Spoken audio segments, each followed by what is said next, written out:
Let's have the tough conversation about the Phoenix Suns. Let's go to the place that I think everybody has been avoiding going to.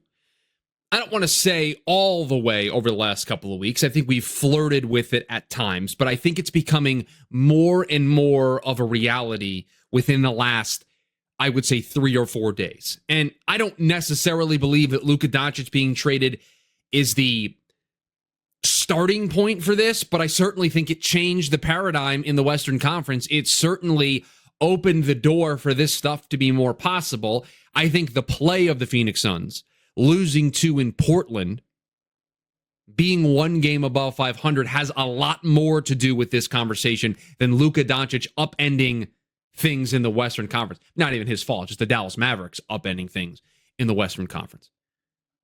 Here's the question.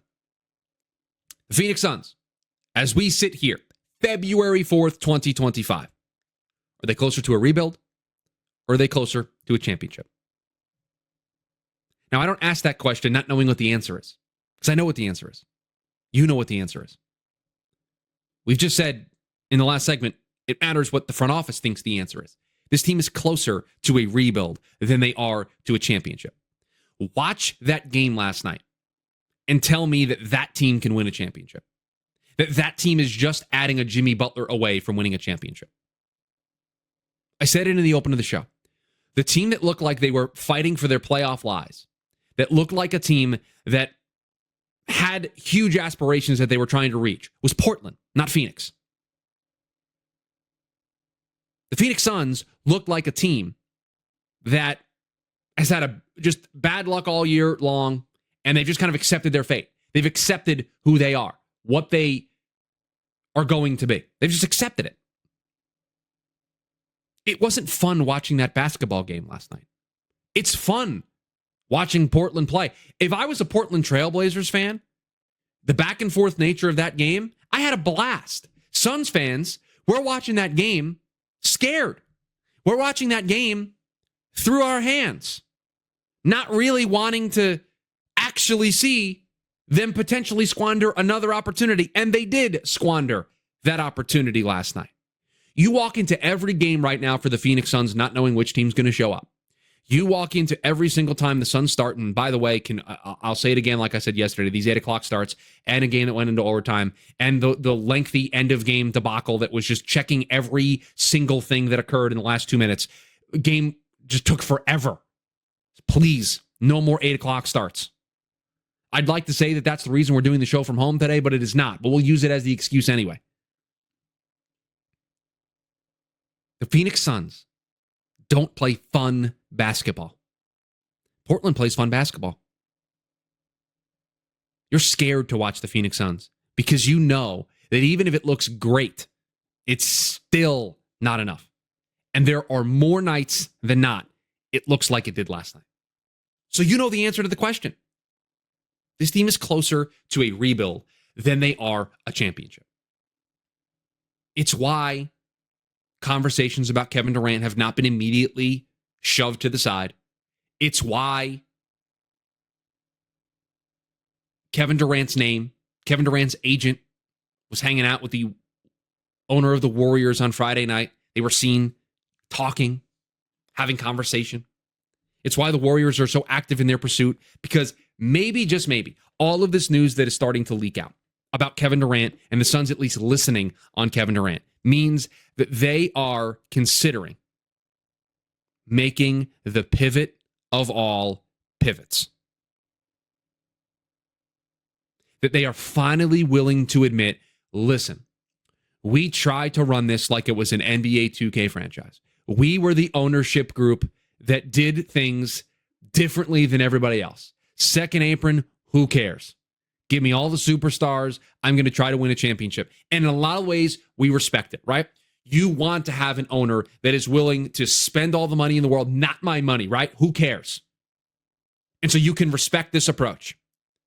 But part of being a fan of a team and a part of supporting a team is if you've been around a long time, and most of us have been around a lot longer than Matt Ishbia has been around for, we've seen this team. So we kind of know what it's supposed to look like when it's good, and we kind of know when the wheels are starting to fall off here. And so you can do all of the right things. You can run it like an NBA 2K franchise, but you also have to be willing to admit your mistakes. You have to be willing to admit that things didn't work out. That's the way you keep the fans on your side. There is not a single Suns fan out there right now, truthfully, and maybe I'm wrong, 480-864-1060, or if you're in the YouTube chat, you can throw in your comments there as well. But I don't think there is a Suns fan right now out there that would be upset if this team said, you know what, this isn't working.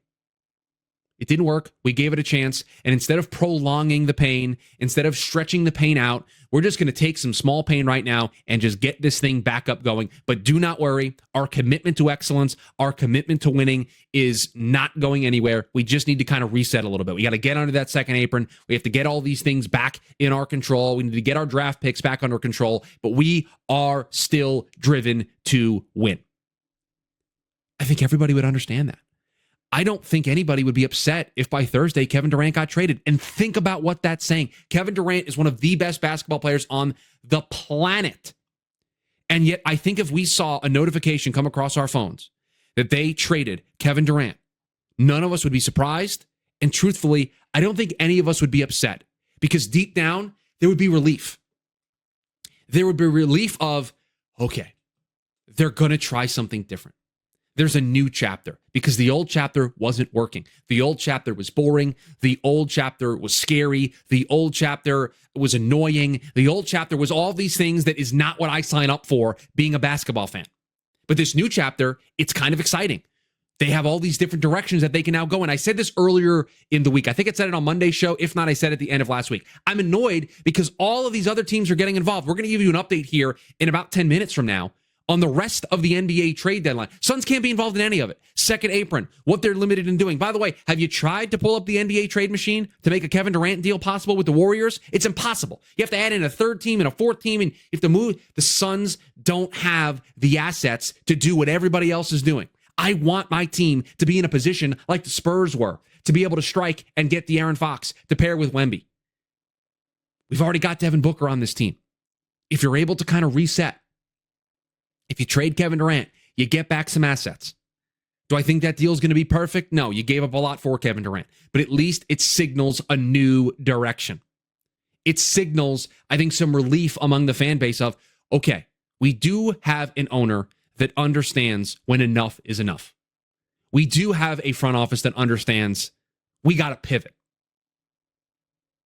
And I think that's what would drive fans getting behind this decision. I mean, it's where I'm at. Trade Kevin Durant. Maybe in the summer, Bradley Beal's contract becomes more tolerable to some teams, and you are probably more likely to move him in the summer anyway. And then you can start to get more creative. If you do a trade for Kevin Durant, it gets you under the second apron. It might even, depending on what salaries you take back, get you under the first apron. And now you've reset and you can operate the way all these other teams are operating. And if an opportunity presents itself, here's the one thing I do know about Matt Ishbia that makes me super excited about what the next chapter would look like. If an opportunity presents itself, he's going to be right there because they have the assets. They're going to get more assets in a potential KD deal. And so if they feel that there's a superstar out there that helps them when the time is right, they are going to go out and acquire that superstar. That's a good thing. Sometimes you have the owner that isn't willing to do that, or the front office that isn't willing to do that. And so when you have this window, you want to see this window through because you don't know if the next window is going to come. The one thing I know about Matt Ishbia, with the amount of money that he is spending on this team, is that his commitment to winning is not going to go anywhere. It might look different. It might take some time for the next championship window to open up.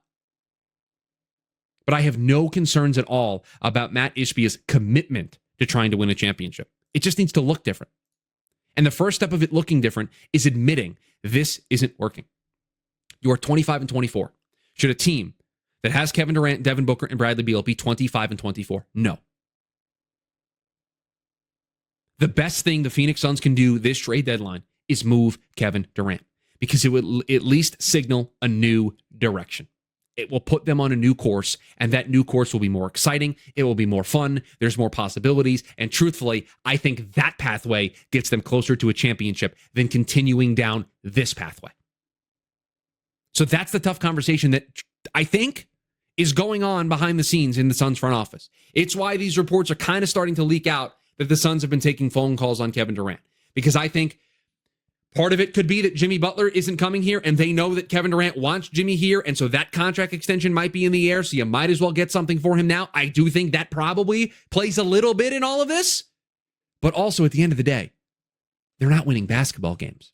They're not winning enough basketball games.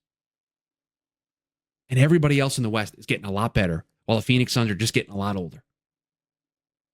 They are closer to a rebuild than they are a championship. The next 48 and a half hours need to see this team get on that path towards a rebuild, because the quicker you start that path, the quicker you get back to opening a championship window. The more you stay stuck in this championship window, the harder it is, or the harder it will be for you to get back.